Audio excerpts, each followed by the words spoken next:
I'm Geoff Ketchum of Orangebloods.com. Do us a solid. Hit the like button, subscribe to the channel, do all of those things. Ring the bell, get notification. The Longhorns have lost 54 to 48 at the Cotton Bowl. Anwar Richardson will be joining us from the Cotton Bowl momentarily, just waiting for the Texas postgame press conference with Steve Sarkisian to end.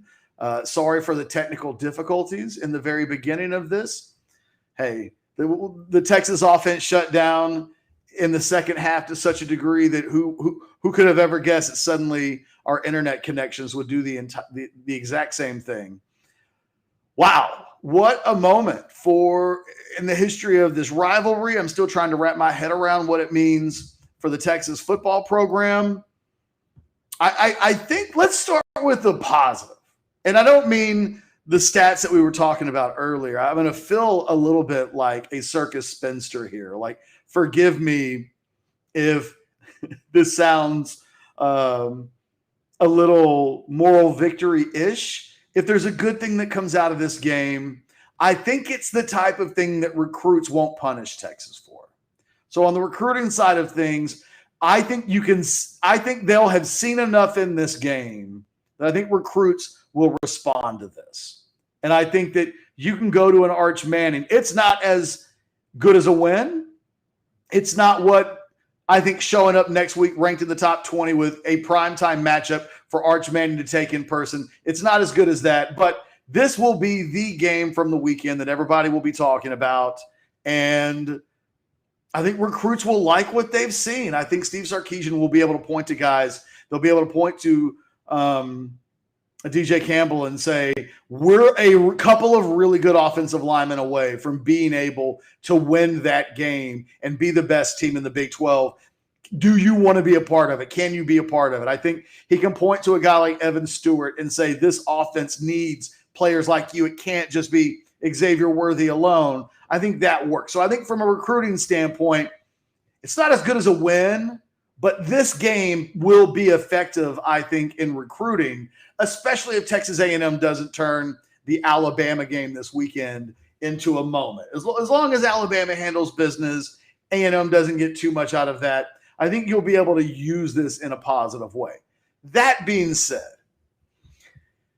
on the football side of things, it's just as demoralizing of a loss as any that I can remember Texas having in a while. And then look, people could probably start throwing out, and I'll take your comments and questions in the chat throughout this post-game show. Again, we're waiting on Anwar Richardson to join us live from the Cotton Bowl.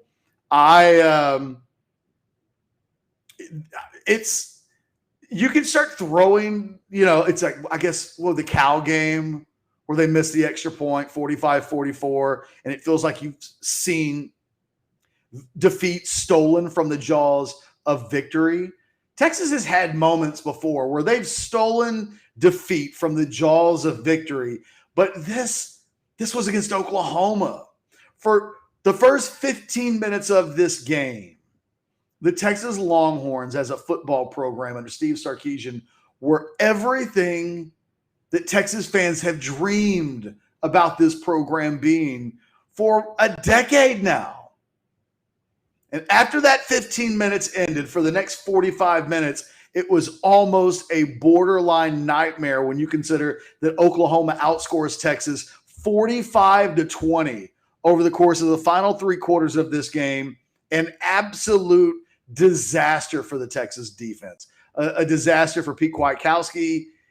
He is a guy that there's nobody you blame this game on in particular. I don't. I think there's a lot of people that have their hands in this. Kwiatkowski's defense not good enough. Steve Sarkisian's offensive play calling and what didn't happen in the second half on that side of the ball, like he has to own some responsibility in this.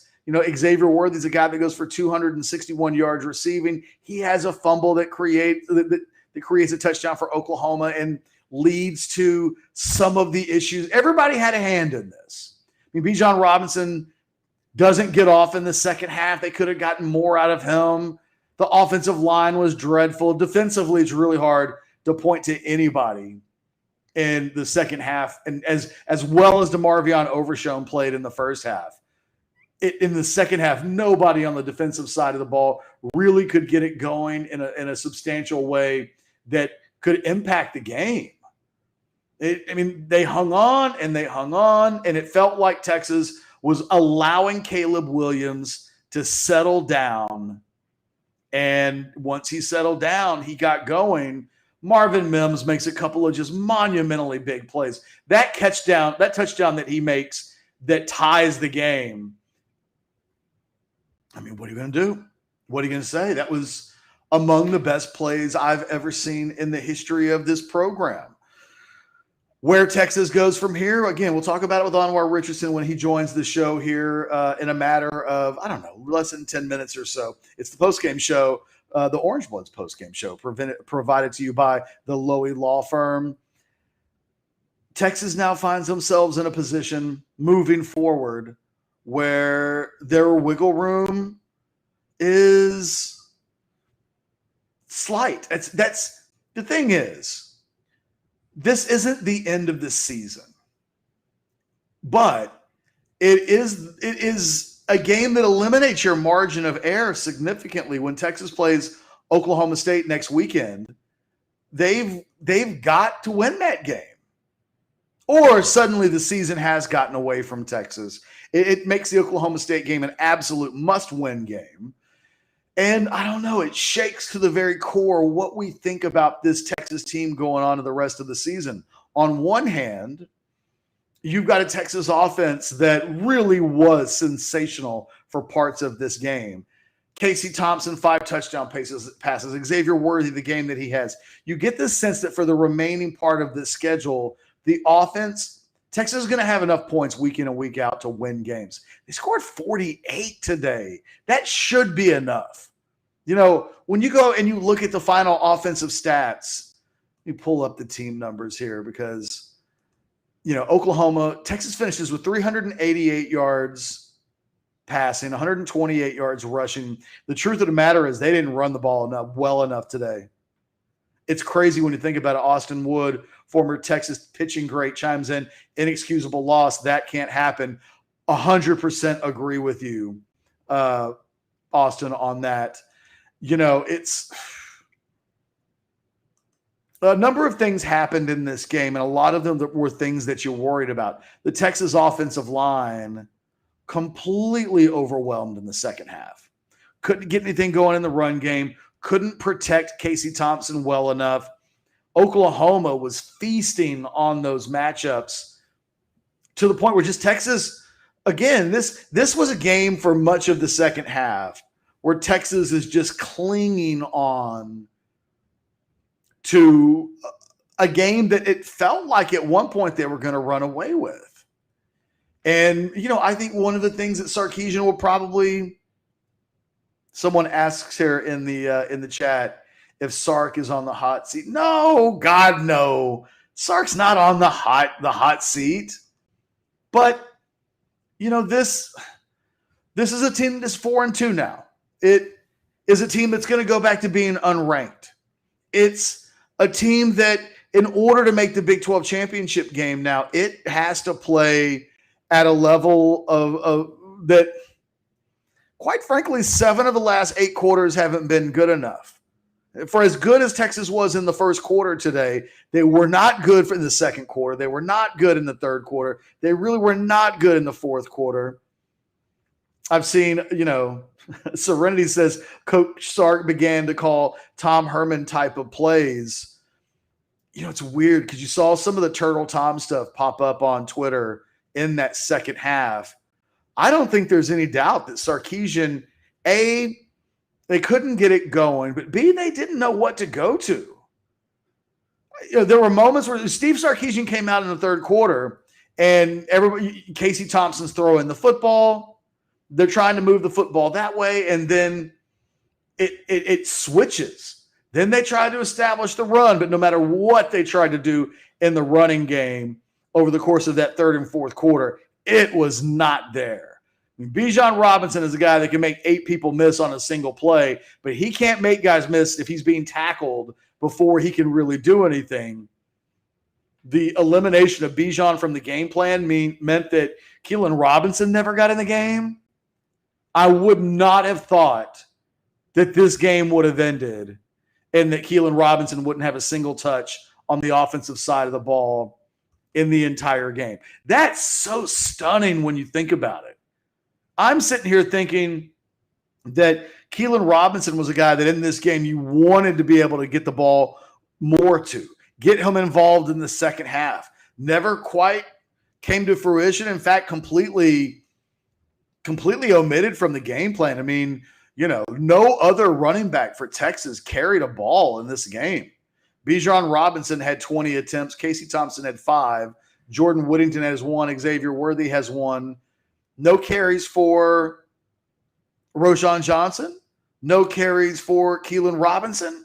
And, a little bit of imagination and a little bit of a change up there in the second half really would have done this team wonders when you consider that the Longhorns just couldn't get anything going. It's amazing to think that they had to go down 48-41 in this game before they could get the momentum going. I see that Anwar Richardson's about to join us live from the Cotton Bowl. He's getting set up. I can see his imaging, his computer logging on, so he'll be with us momentarily.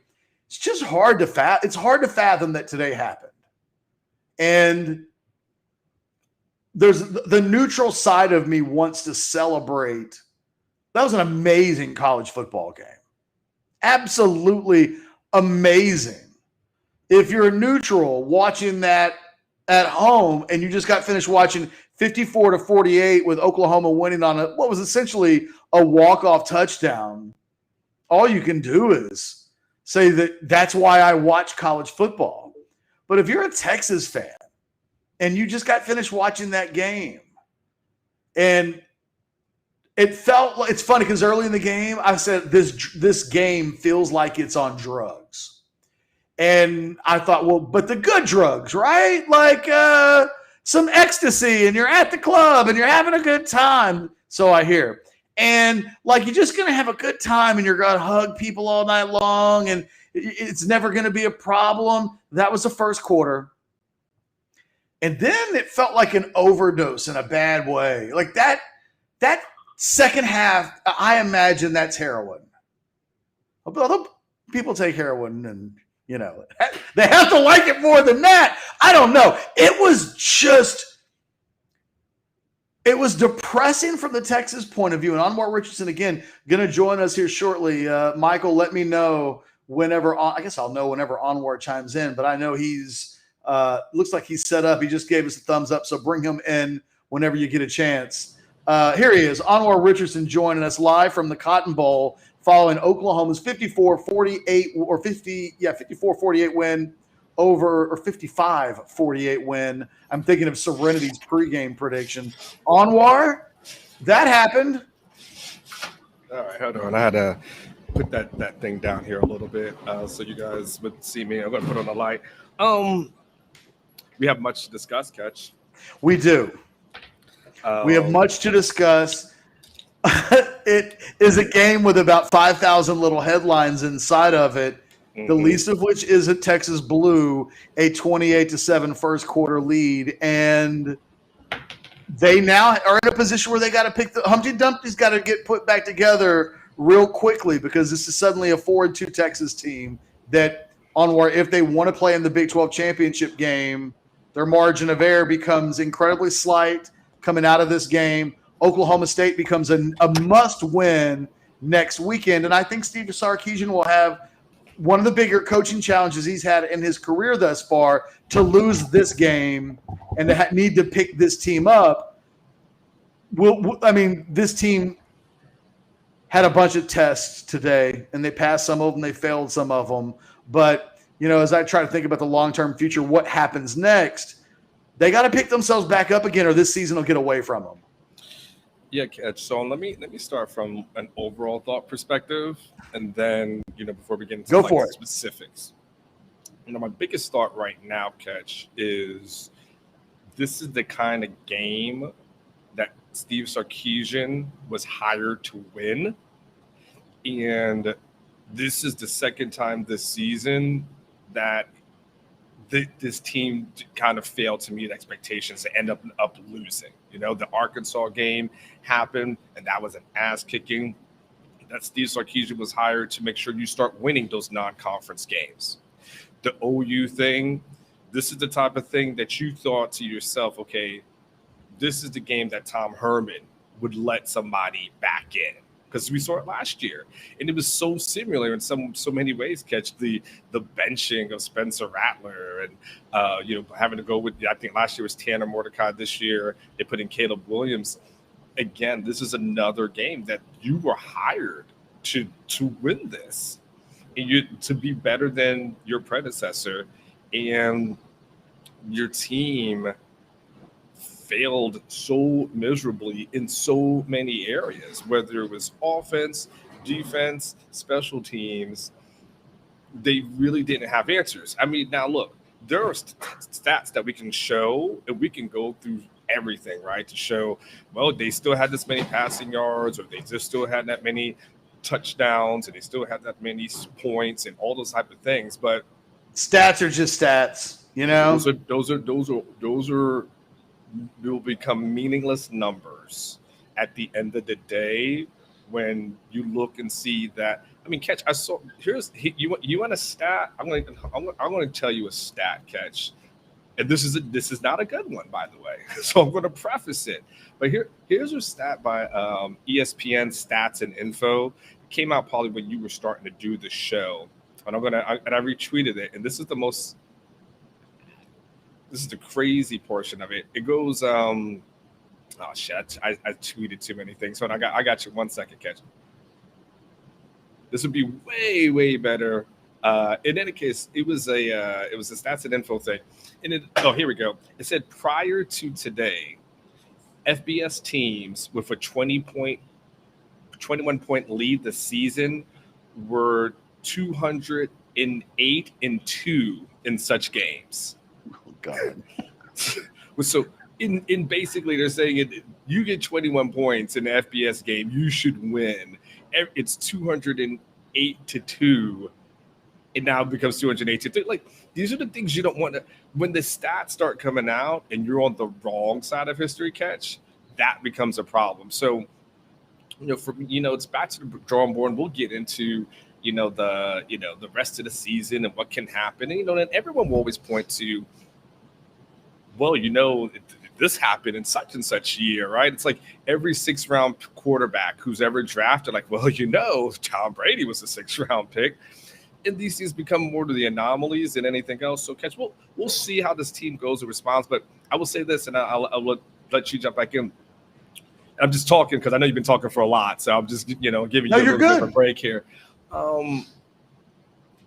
At this point where you're talking about halfway through the season, you kind of are who you are, Catch. There's not, you'll talk about, hey, we need to go into the lab and we need to start working on certain things. But at the end of the day, I mean, your defense gave up over 600 yards. I mean, that's unacceptable. You gave up 55. That's unacceptable. Once again, OU had to bench their quarterback. You still couldn't capitalize. There's a lot of good hustle plays. Like, I love the hustle play. Let me start with Deshaun Jameson. I can't ignore that he still had to run down a guy who had gotten behind them.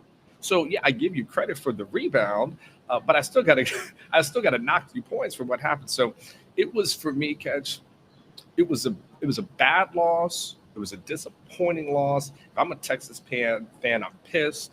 I know I get a text message from people, Catch, who are just kind of like, they don't know what to think, and they're Texas fans, and they're disheartened right now. And every Texas fan wanted to walk out of the fairgrounds feeling a little bit different.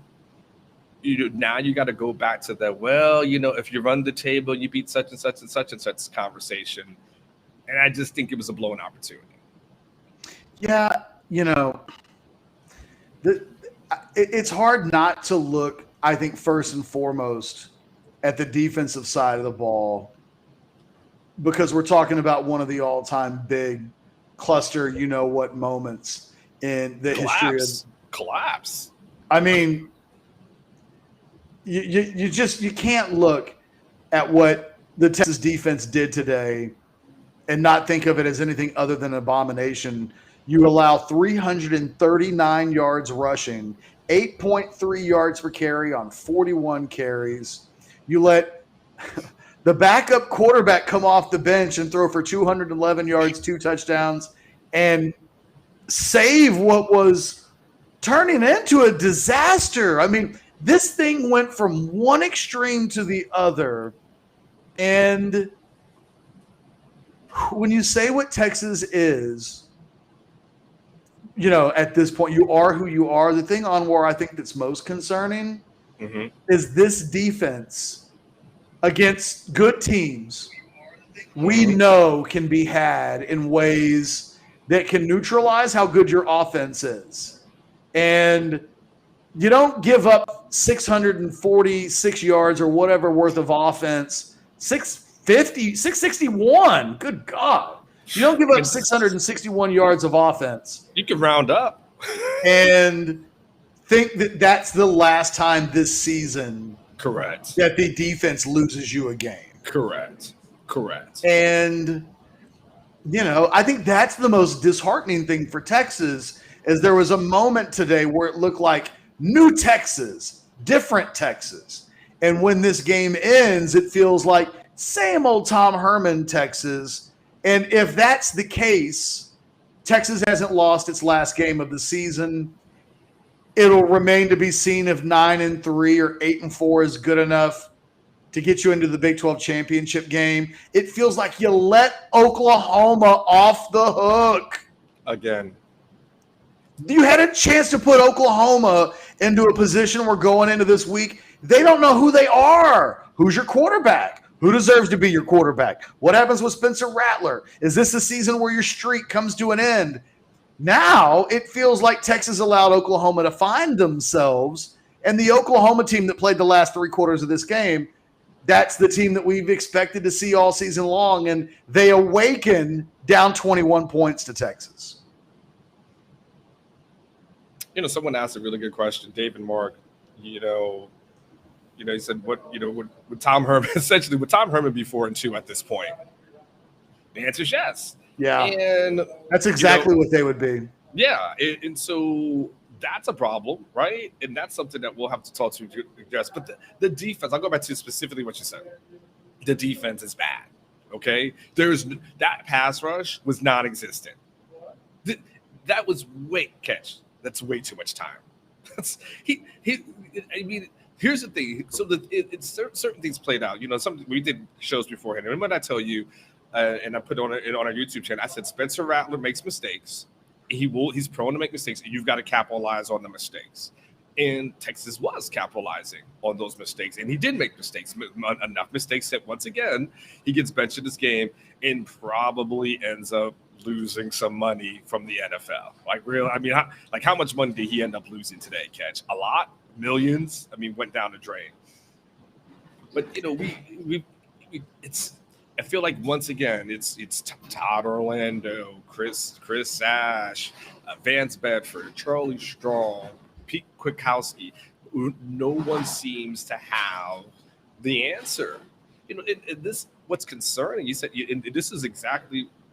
I think your point is very well made, Catch. We can't ignore it. Arkansas dropped 40 plus on this team. OU dropped 50 plus on this team. So, yeah, there's nothing that we've seen in the first half of the season that makes you think that's not going to happen again.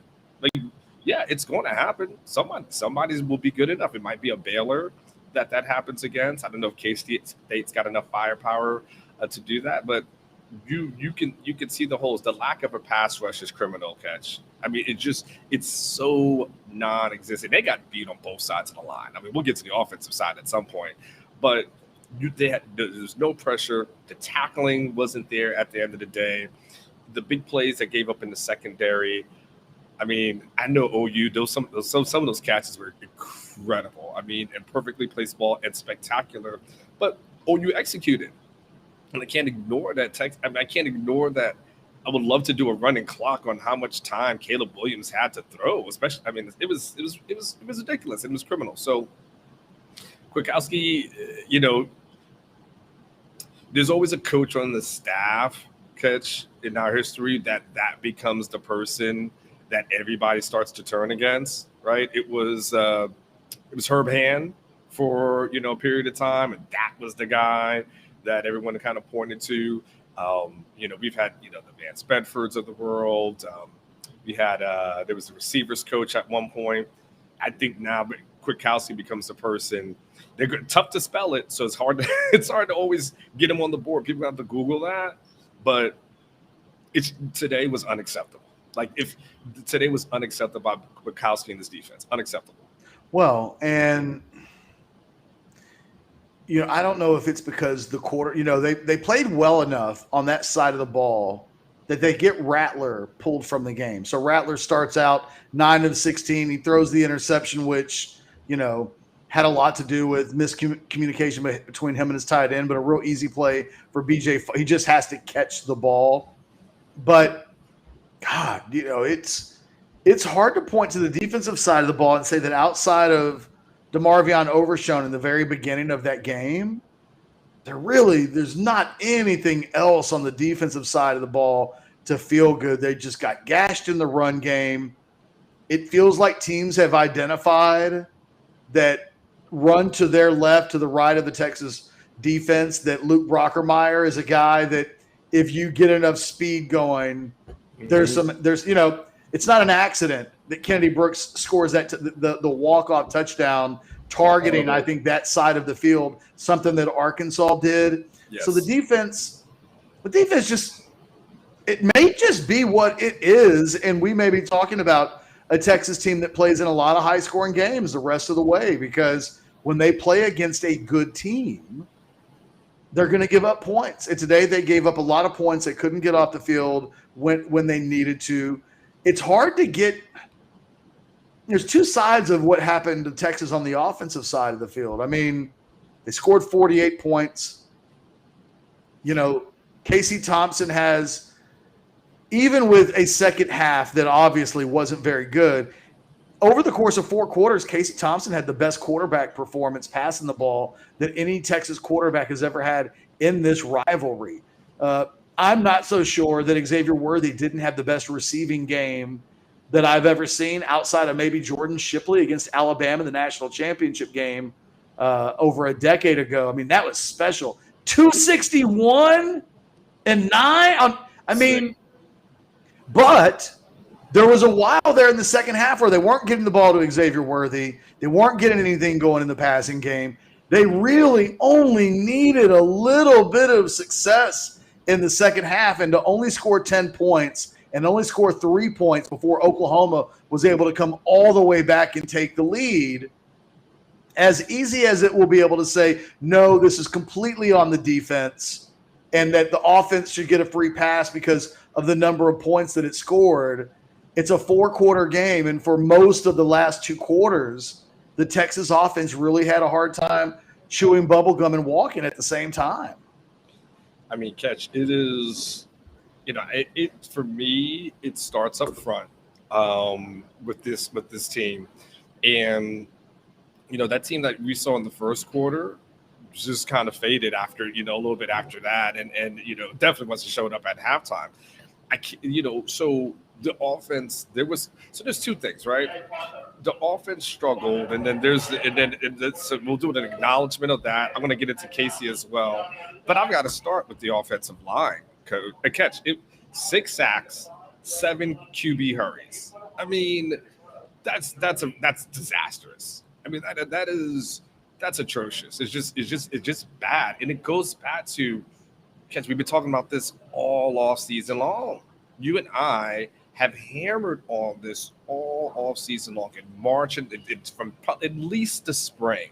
But Catch, you and I talked about recruiting and where the recruiting standpoint was from offensive linemen, and how this year was always going to be a potential struggle because they hadn't recruited well enough on the offensive line. And even though they were having some guys come back as super seniors and so on and so forth, we also knew that those guys were not going to be difference makers. So up front, it was bad. It was a horrible game for those guys, and we've seen it throughout most of the season. We'll probably see that again. You talk about the defense rearing its ugly head. well, everyone saw the formula of who to do, who to get around, and go from there.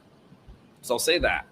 I will say it's so interesting, and look, even though I spoke very highly of Casey Thompson before the season, and his numbers will tell you, it's 20 of 34, which is a 59 completion rate. You would love to see that a little bit higher, but you're going to see 388 and 5 touchdowns. And you're going to say to yourself, well, I mean, not bad. I mean, leading 400 yards and 5 touchdowns. And you can tell yourself that he played a good game from a stat standpoint. But Casey missed throws. He missed throws. First of all, does Texas believe in anything in the middle of the field catch? It's just a sideline to sideline kind of offense at some point. But he did miss some throws that could potentially have made the difference. It's hard for me to knock him too much when at the end of the day you score 48 points. You have nearly 400 yards passing and 5 TDs. So he could have definitely played better. I definitely would have liked him. I don't know what happened, and I know the offensive line was playing so poorly, but Bijan Robinson not being involved in basically most of the second half. I mean, he was a man on fire to start off the game, and then it was kind of like a little bit of Herman, where he was like, all right, the defense isn't allowing this, so let's go ahead and do this, and we'll take it out of his hands. And I'm sure that's exactly what OU wanted to happen, and not finding ways to get him the ball and get him in space. Now, look, I know it's hard because that offensive line couldn't block anything, so maybe he didn't have time for plays to develop. But I would have liked to see them try something. Try Keelan Robinson. Like, try something in that run game or a screen pass, something to give yourself a little bit of time and put some difference makers on there. So from an offensive standpoint, it's weird. They do score 48 points, but I catch that offensive line was so bad that penalties, letting people by, it just – I don't know what more could have been done other than saying there's some throws that Casey could have made. Yeah, I think that, when you look, I think Steve Sarkisian in the second half, he was just guessing. Like he lost a feel for what was working. And so when he decided to go to Bijan, they didn't quite know how to use Bijan. Like they tried to, I think, stretch him to the outside, and Oklahoma was just suffocating everything that they tried to go to the outside, which is where they thought they were making their hay with Bijan. And once they closed off those outside runs, it never felt like Texas could figure out how else to get Bijan into a position to achieve success. It took them way too long to adjust to that. It took them falling behind by 7 for Sarkisian to go, okay, enough of what we're doing. Let's go back to what we were doing early. They were attacking in the passing game, going to Xavier Worthy. But, it's so funny because when Texas scored to make it 48-47, Sukamel asked us in our Slack channel, should they go for 2? And my initial reaction was it's too dangerous, mainly because there's too much time. As soon as Texas scored with 1:23 to go in the game, I did not have really any delusion that the game was going to overtime. I really felt like this Texas defense hasn't shown that it's going to be able to stop Oklahoma at all in this second half. So why would I believe that Oklahoma's not going to go down the field and get the 3 points that they need? And it also made me think of the way Steve Sarkisian managed the final minute of the first half, where they settle for 3 points. They don't put it for the first time in that game, really and truly. It felt like Steve Sarkisian said, not so much all gas, no brakes. It's going to be a little bit of – it was very Mike McCarthy. Like, you've got timeouts, the clock's running, use your timeouts. You know what I mean? Like, go for it. And it felt like he decided early in that drive they just wanted to get 3. and that once they had the 3 with all that time left, they just didn't go for it. If you go for it in that situation and you get 7, it's an entirely different game. And Sarkisian wasn't all gas, no brakes in this game. And it started in the second half. He never really got his foot back on the gas in the second half. And it's just an inexplicable loss, Anwar. It's historically memorable if you're Oklahoma. It's historically dreadful if you're Texas. This shouldn't happen. And that it did happen, it's an indictment on everybody. Look, it was a great game. The team played their guts out. So many individuals played well. When you look at the final stats, and you can say that guy balled out and that guy balled out. But the bottom line is Steve Sarkisian, like you said when you first came on, hired to win this game. And that even he plays a big role in the Longhorns losing this game. Leaves a real sour taste, I think, for the Longhorn fans going into the rest of the season. What do we think about next week all of a sudden? What is this team going into Oklahoma State? And if you're Sarkisian, like, I think the offense will be fine. Like, Casey Thompson gets to look himself in the mirror this weekend and be fine. I think Xavier Worthy will feel he'll kill himself over that fumble. But I think, my God, what a game he had. So there will be guys that will be able to look themselves in the mirror. But what Steve Sarkisian does with his players that are going to have a hard time looking themselves in the mirror, that Texas offensive line, Andre Carrick, that's a guy whose confidence I worry about a little bit right now going into Oklahoma State. They need him, but Oklahoma targeted him all game long as a problem area. And quite frankly, Christian Jones was less of a problem today because Carrick was a bigger one. But now we know that Texas has got 2 tackles that can have serious problems. And I don't know, there's some Humpty Dumpty pieces that have to be put back together again. And Sarkisian will be tested to make sure that this game doesn't cost them 2 games. Because this is not a game, if you're Texas, you shake off by tomorrow. I'm sorry. It felt like in the second quarter, a changing of the guard moment was taking place. And that Texas was flexing in a way that Texas has been waiting to flex for a decade. And to lose that game when it looked like you were maybe going to score 80 and do something historic, can't shake that off in 24 hours.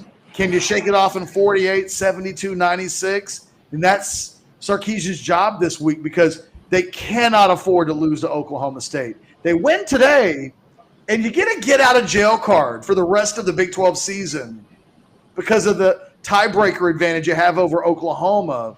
Now, you're out of get-out-of-jail cards. And if you lose again during this 5-game stretch that now sees them play Oklahoma State, Baylor, and Iowa State, then maybe this is an 8-4 type of season, and maybe they're not getting into Dallas, and maybe everything we thought about this team 3 hours ago was an absolute dream. They got some work to do. So a few different things. I should have led with this, but Elizabeth had asked a question. I'm going to get everything you said, Ketch. I took notes. And you were doing the show. Jordan Whittington has a clavicle injury and will be examined. And so obviously clavicle doesn't sound good. I was going to say that doesn't sound good at all.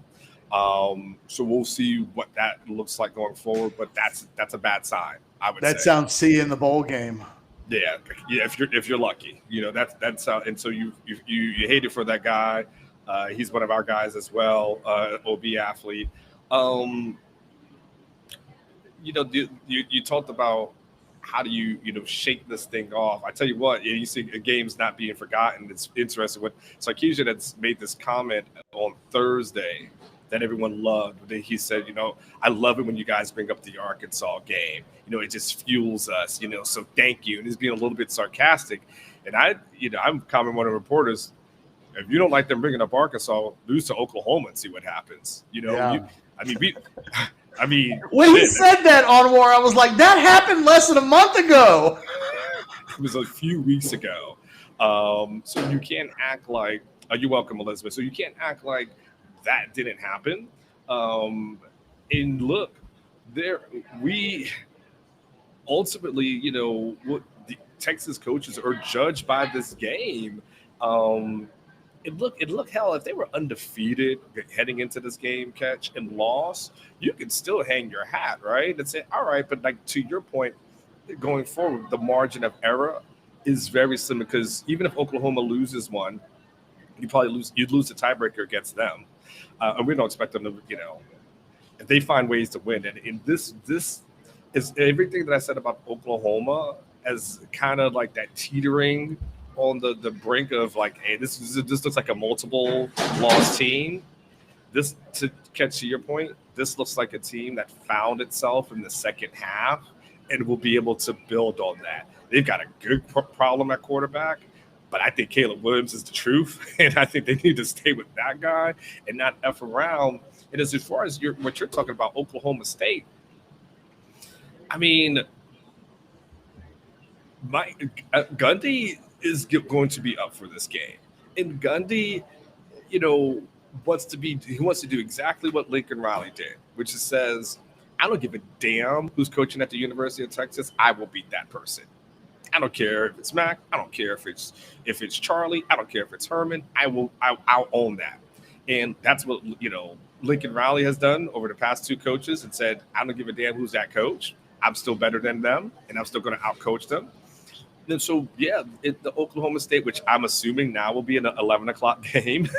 Catch. I'm not assuming that's going to be a nighttime game. I don't think we're going to have a nighttime game for a really long time. Catch. So we probably have some.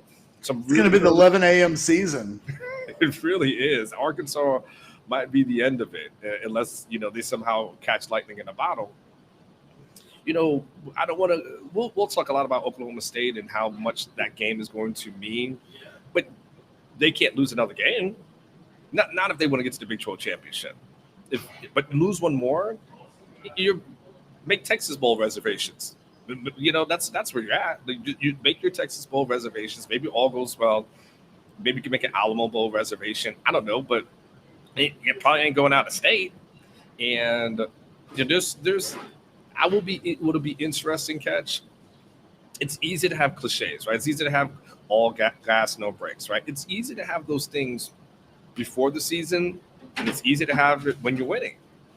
But Tom Herman was Mensa until he lost. And then that no one cared about the Mensa thing anymore. And you can have your cool sayings of all gas, no brakes, and then when you start breaking, people will remind you of that. So we still a team, Catch, and you're to borrow your term. They got their cornbread taken. And we saw them get their cornbread taken by Arkansas. We saw them get their cornbread taken by this team versus Oklahoma. Now we look at the TCU victory as barely got out of that one. And you start looking and say, man, there may be some more losses ahead. Absolutely.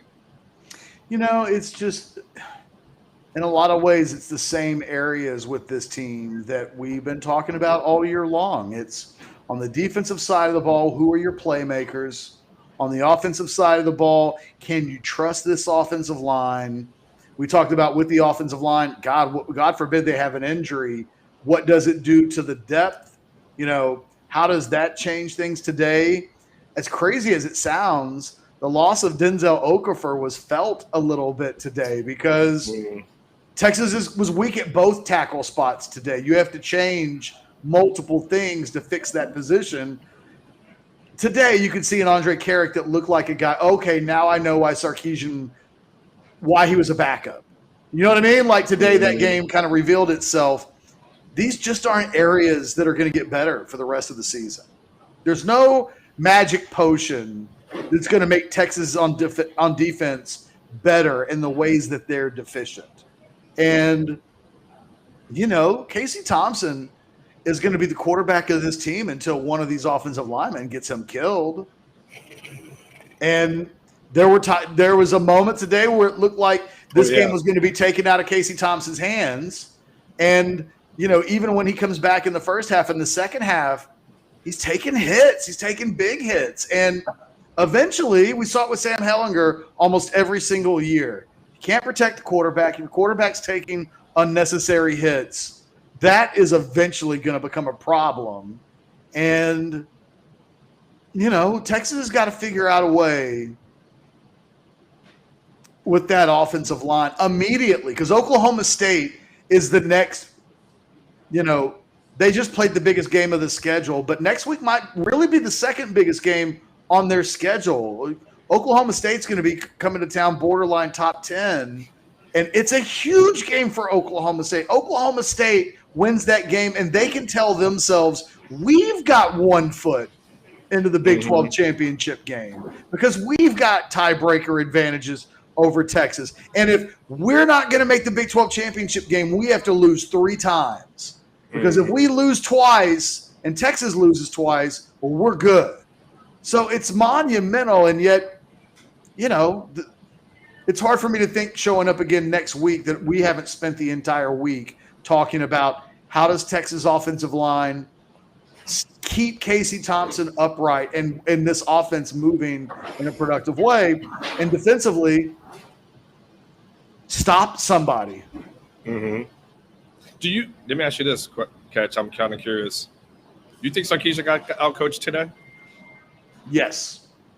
What aspects do you think that applies to? Like, what are some of the things that you felt like you noticed? I thought game management, score, game situation. I thought Sarkisian botched, certainly at the end of the first half.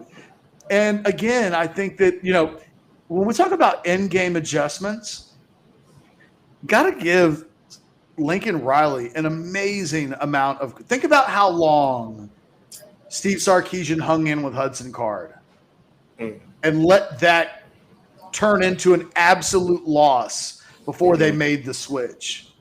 You got a guy that was projected to be the number 1 overall pick in the draft going into this season, and he benches him in the second quarter, where if you're Spencer Rattler, you're like, hey, it was going okay. Like, we had 17 points, and, it's not my fault that the defense can't stop Texas, and, stay with it. And Lincoln Riley makes the in-game decision to go to Caleb Williams, and then offensively on the fly, Lincoln Riley figured out with the backup quarterback how to get the offensive going in a way that allows Oklahoma to come back and get the win.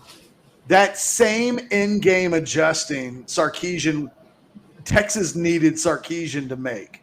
They needed Kwiatkowski to make it as well. But on the offensive side of the ball, and just from a game management perspective, they needed Sarkisian to help create something, do something to retake control of the momentum of the game, and it never happened. And that is the big failure of the Texas offense in the second half. Not so much the points, it's the fact that they couldn't break up Oklahoma's momentum, and it cost them the game. And to Oklahoma's credit, every time it felt like Texas was about to have runaway momentum in the first half, Oklahoma did just enough. It felt like they were surviving rounds. Yeah. And then it felt like even when Texas was still winning the game at 41-34 or 41-33, it felt like Oklahoma had them on the ropes, and Texas was unresponsive even with the lead. Yeah, it was bad.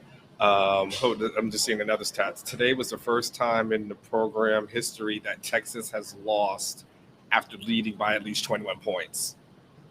That's ESPN Stats and Info put that out. This is the Although I was in the Cotton Bowl in 1995 when Texas jumped out to a 21-0 lead and ended up tying 24-24. Okay. So technically that stat is correct. It's not the first time that Texas has blown a 21-point lead, though, in the Red River shootout, Red River rivalry, whatever you want to call it. But, yeah, today's bad, Anwar. Just no getting away from it. You know what this does a little bit, Catch? It brings us back to the original conversations that we had about Sarkisian. It brings you back to, did he check every single box? And this is natural, right? Maybe this is an overreaction show for Monday. But you go into it saying, well, you know what? At the end of the day, the most wins he's ever had in a season was 9. I mean, just at the end of the day, yes, he was very successful at Alabama. Nick Saban seems to be was doing fine before him, continues to do fine after him. You know, he's the GOAT. And what can he do when he's leading his own team? And we've had. I mean, I feel like both losses. I feel like the Arkansas loss and this loss were pretty historic, in many ways. 95 combined points you allow in those two losses. That's not going. That's just. I mean, that's not going to cut it, man. That's not going to cut it. My concern is it's catch in season. The time for teaching occurs in the off season. The time for getting things right happens in the off season. In season is all about prepping for the next game. You don't got time to teach.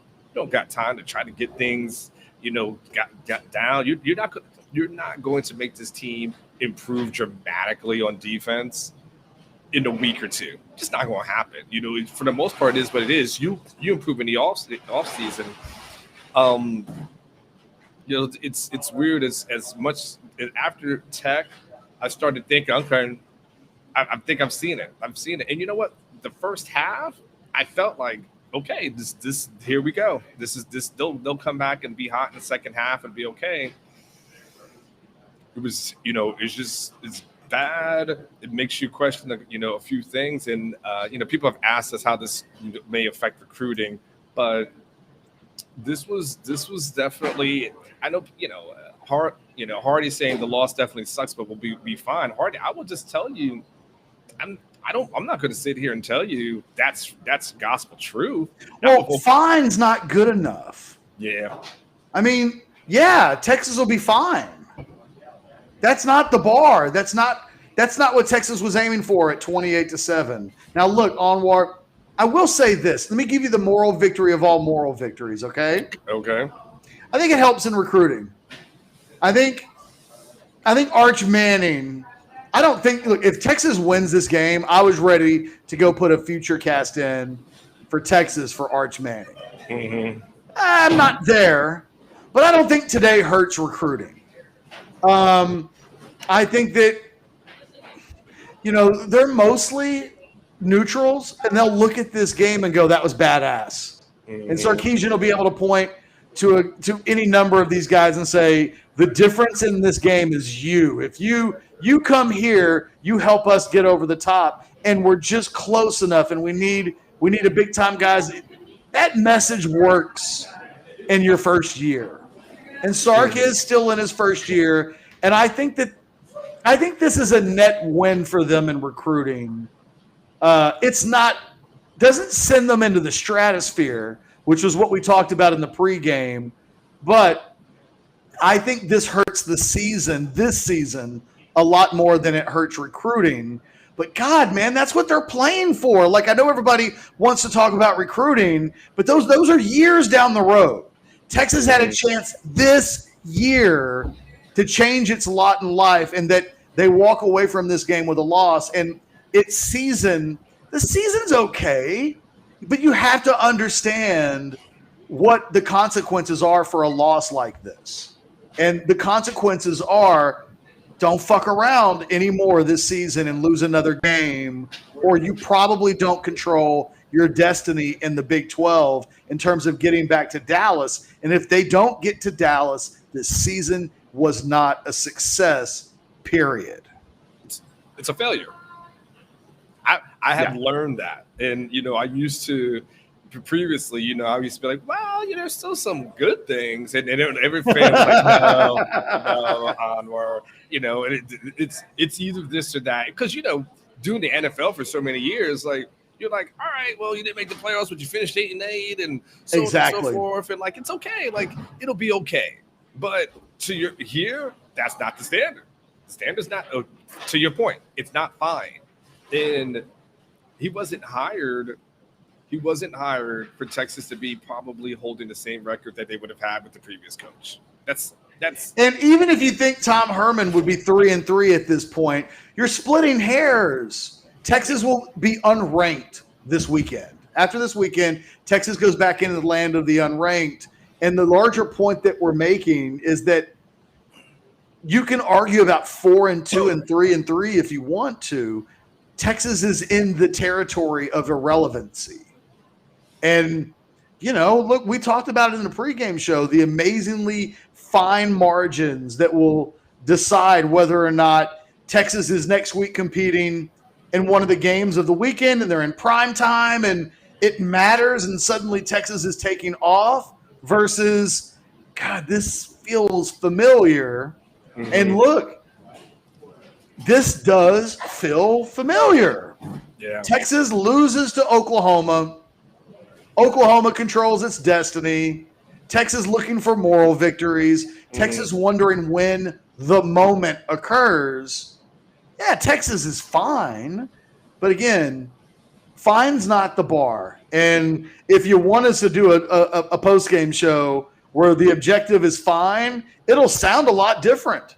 If that's the case, hey, Anwar, Texas was fine today. They scored 48. Mm-hmm. They almost won. That was fine. It was a fine performance. Yeah. That's not the standard. I mean, that can't be what it is. And you're right. You could say that, but that's not. Does that help you sleep at night? Does that give you, will that pack the DKR next week? Is Sark saying that to himself on the way home? No. He's not saying, we were pretty good. It's okay. Mm-hmm. He knows. No matter what he says, he knows his both lines are not good. The offensive, defensive line are not good. And they got problems. So, you can't get to the quarterback. Those DBs doing the best that they can. But it seemed like no matter what third and long OU was on, they were going to get it. I think the ultimate in being demoralizing, and I think the ultimate gut punch was that Kennedy Brooks run at the end. I don't think, first of all, I don't even know what the hell OU was calling at that point. I thought they were just literally just trying to get some field position to try a field goal. That's what I was. And then you see this weird toss, and you're like, what are these guys doing? And then he just keeps going. And that to me, with a walk-off, basically a walk-off touchdown run with like 10 seconds left. When do you see that, Catch? How often do you see something like that? I've been doing this for a long time, Catch. I cannot remember the last walk-off touchdown run with 10 seconds left that I've seen. It was very Michael Crabtree against Texas in 2008. And they show that play 50,000 times a season. Game tied, or Texas Tech going down the field, and you think they're going to settle for a field goal, and the next thing you know, the game-winning touchdown has occurred, and the game, and it's just kind of pandemonium. And then, is there a second left? Is there 2 seconds left? When have you seen a run play like that? I give you the passing stuff. I've seen that. When have you seen a run play that was the game-winning touchdown with 10 seconds left? No one even thinks about this. I don't know if OU was even thinking this is what we're drawing up to score. But Anwar, think about the tackling on the moment previous to that. Mm-hmm. Think about that whole drive, the final drive, Oklahoma's game-winning drive. Mm-hmm. It looked like Texas might lose the game because of effort and sure tackling along the sideline. When Stogner catches that ball, he's around the 40-yard line and 42-yard line, and it looks like he's going to go out of bounds. And Texas doesn't make the tackles. He stays in bounds. He picks up an extra 8 yards.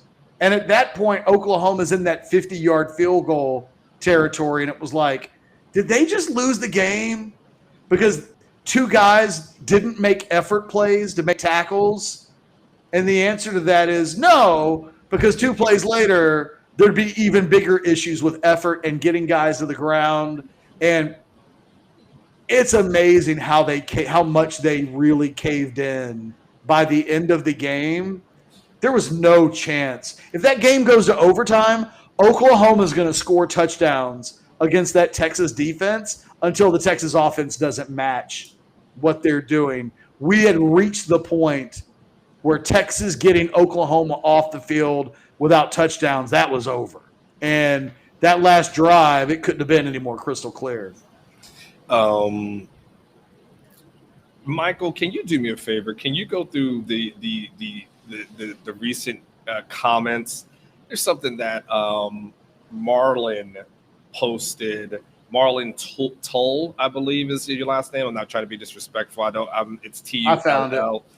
And you say you guys we're being dramatic.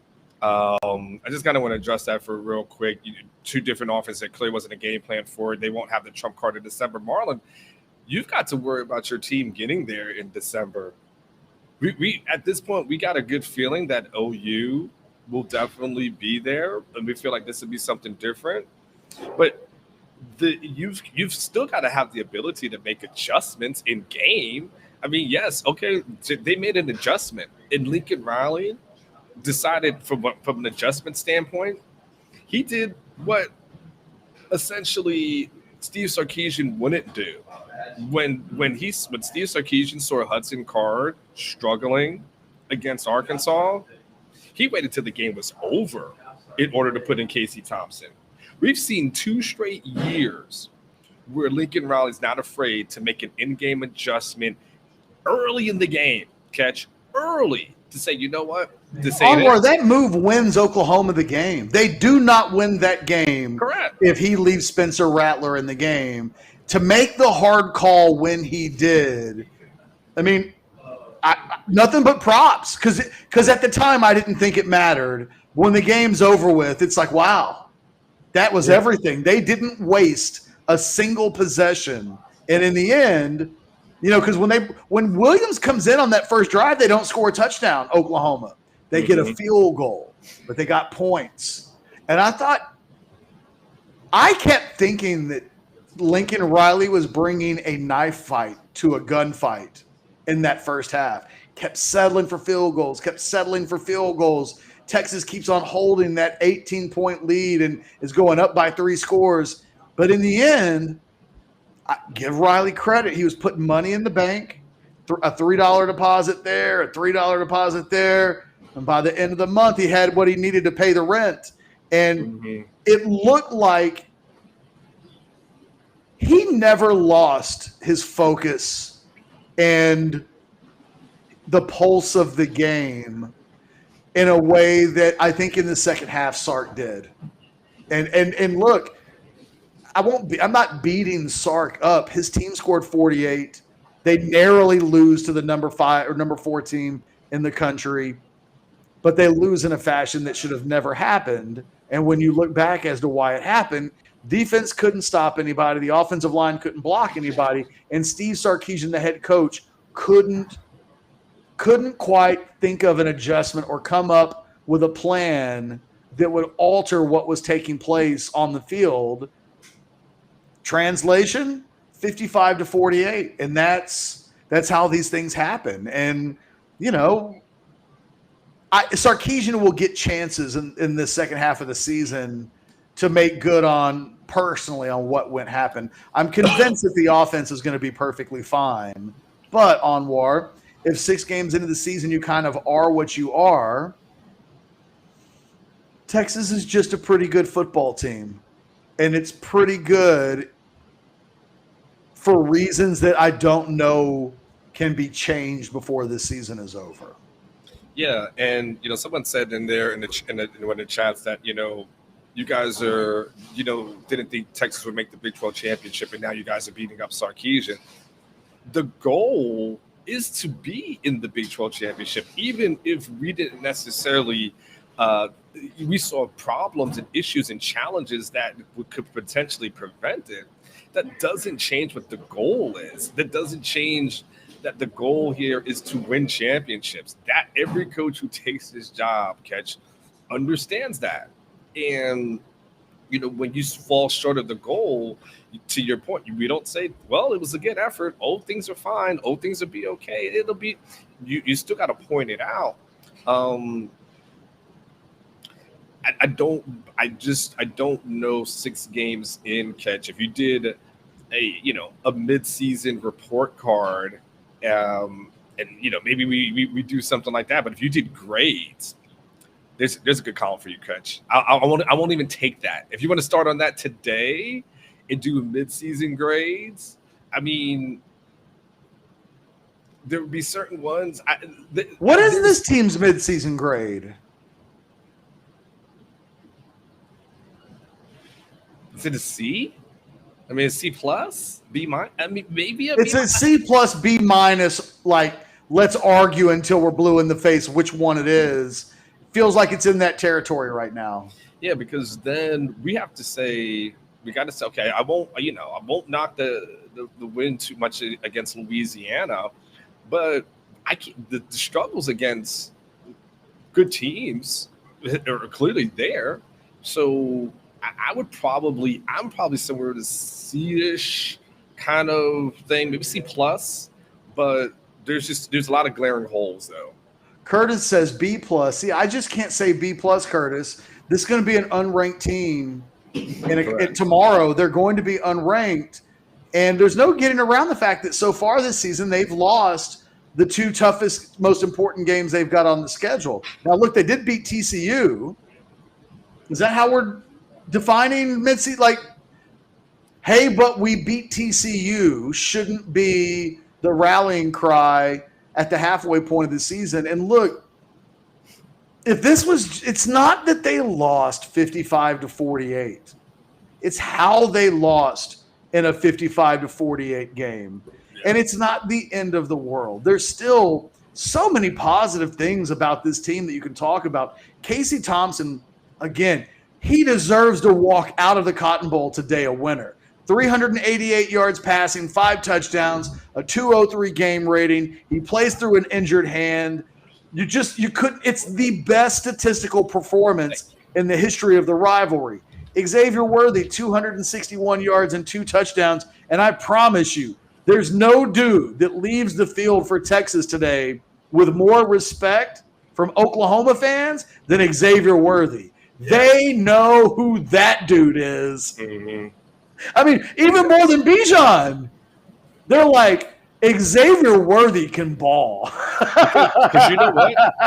Catch, they haven't seen a Texas receiver do that. That's always been on their side. They've had the Hollywood Browns of the world, right? I mean, they've had those kind of studs. That was CD Lamb-ish, wasn't it? Yes. It's very rare that they've looked and said, holy crap, who the hell is that? And who they may have they all know who Xavier Worthy is. Absolutely. I'm trying to give attaboys. Look, Joshua Moore deserves an attaboy. Yeah. 2 touchdown catches today. It's been a hard senior season for him, or a hard season, I guess I should say. 70 yards, 2 touchdowns. God, Jordan Whittington today with, you said, a clavicle injury. Mm-hmm. I wondered if it was a forearm or, the way he was holding his arm when he walked to the sideline. I thought it might have been an actual arm issue. To hear that it's a clavicle, quite frankly, either of those is ominous at the midway point in this season.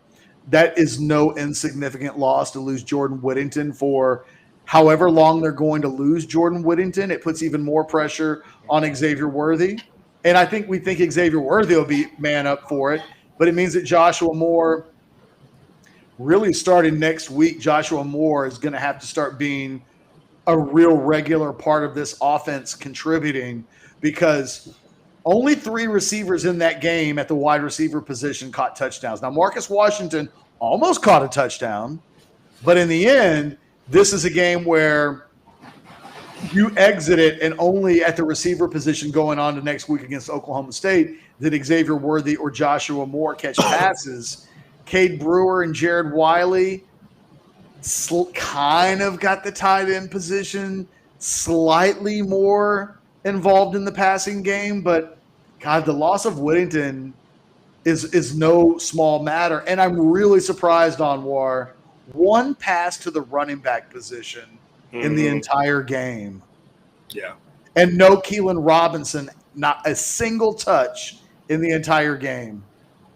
And that's why I said, like, that was a shock to me as far as what happened with the running backs. Again, it just for all the shit that people have, sometimes, and fans, whatever, have gave Herman about not necessarily getting your best guys involved, and to a certain degree, Xavier Worthy got involved.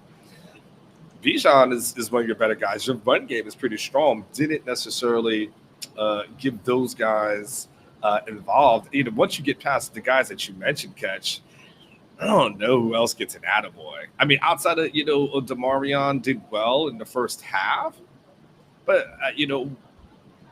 they were getting gashed in the second half. I mean, that run game, Kennedy Brooks happened, okay? We just can't ignore that Kennedy Brooks rushed for 217 on this team. We can't ignore that Texas gave up 662 yards of offense.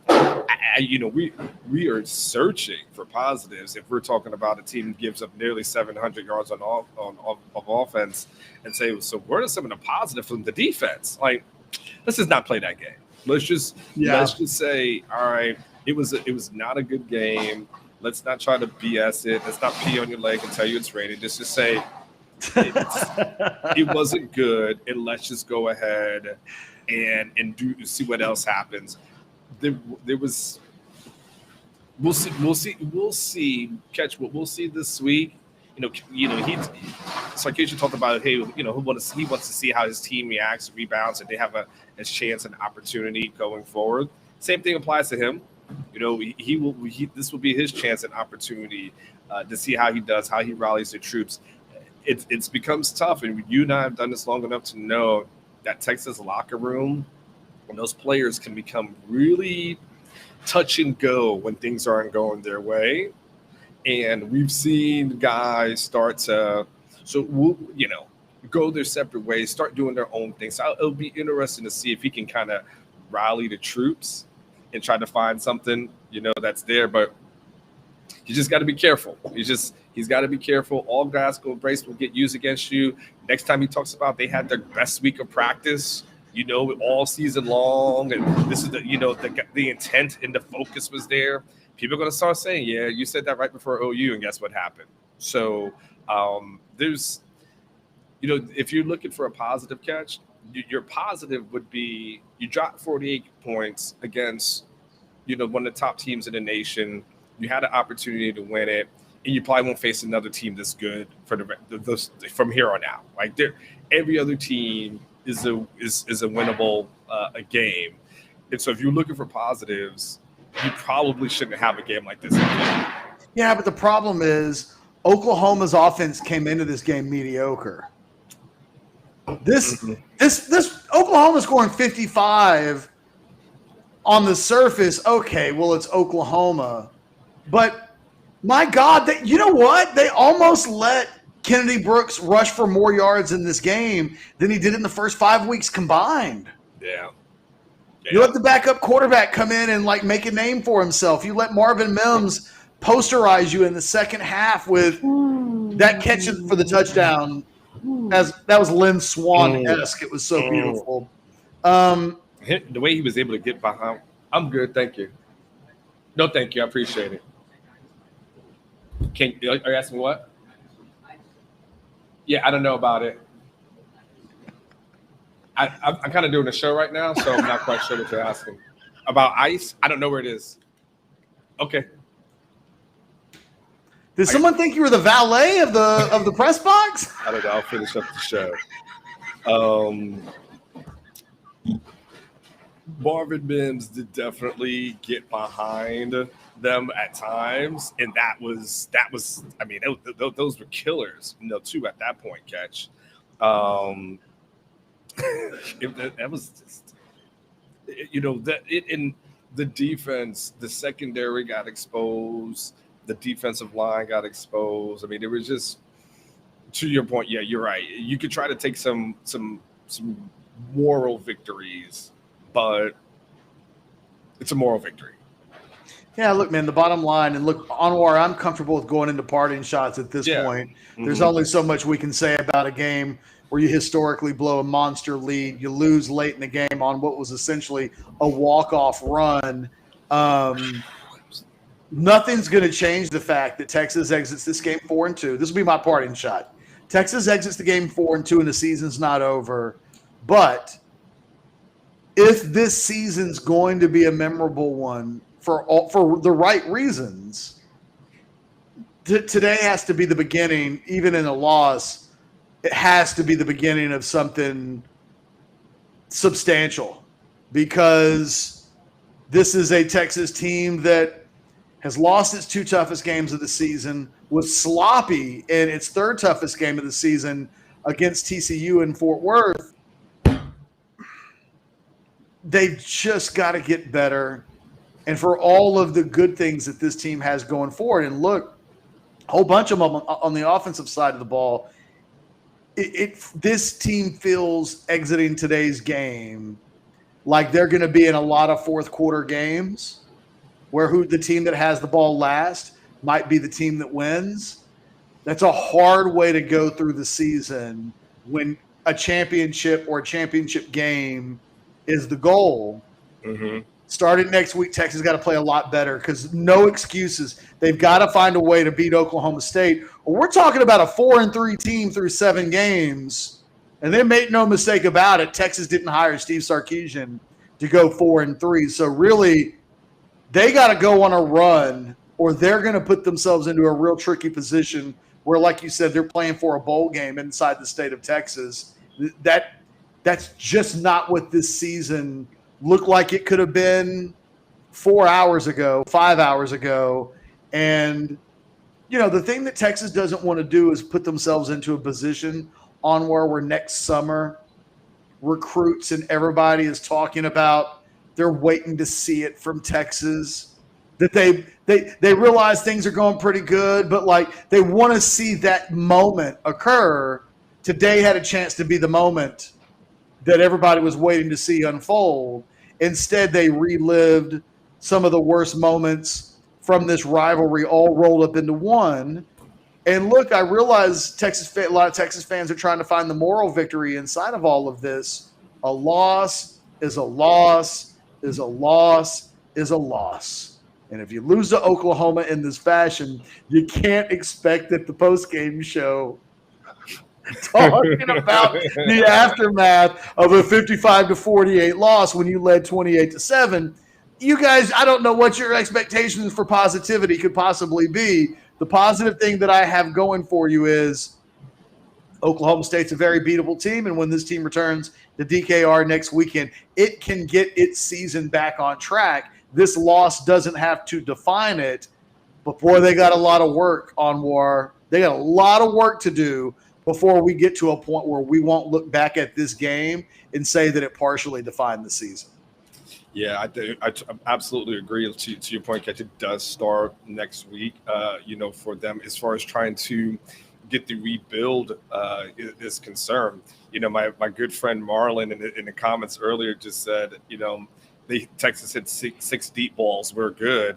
Well, I mean, how many deep balls did OU hit? It's not about, we're not saying anything about the offense. It's still the offensive line, still the defensive line. It's still nearly 700 yards of defense that was given up. So, that's the thing. And we don't – here's what I don't want to see happen, Ketch.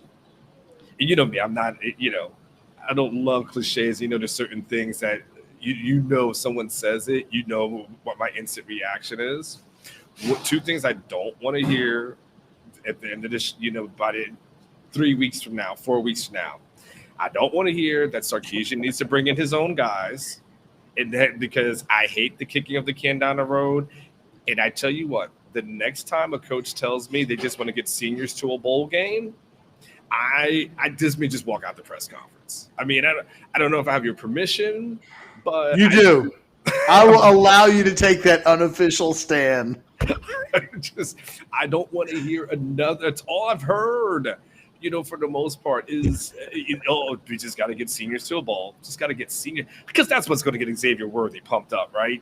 So to avoid us getting into the land of cliches, and for this thing to still be something to fight for us to look back on this thing and say, you know what, that was a moment, because I thought Arkansas was supposed to be the learning moment, and then the team responded ever since then. For us to get to not get into the land of hyperbole, to not get in the land of cliches, Sarkisian is going to have to do what he's hired to do, which he's going to have to come up with answers. He didn't have enough of them today. I don't think he'll face enough.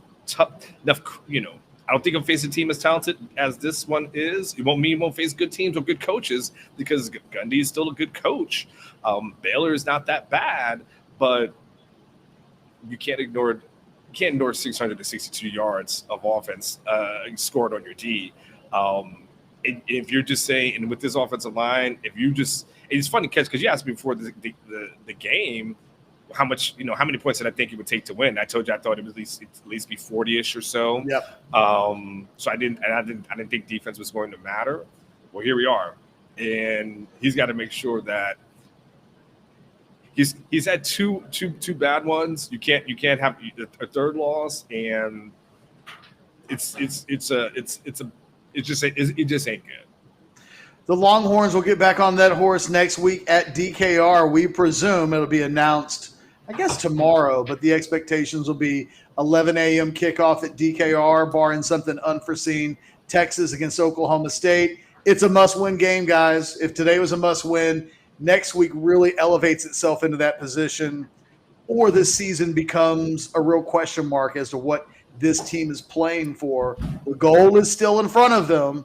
It's Big 12 championship game, Big 12 championship or bust. Today was not a step in that direction.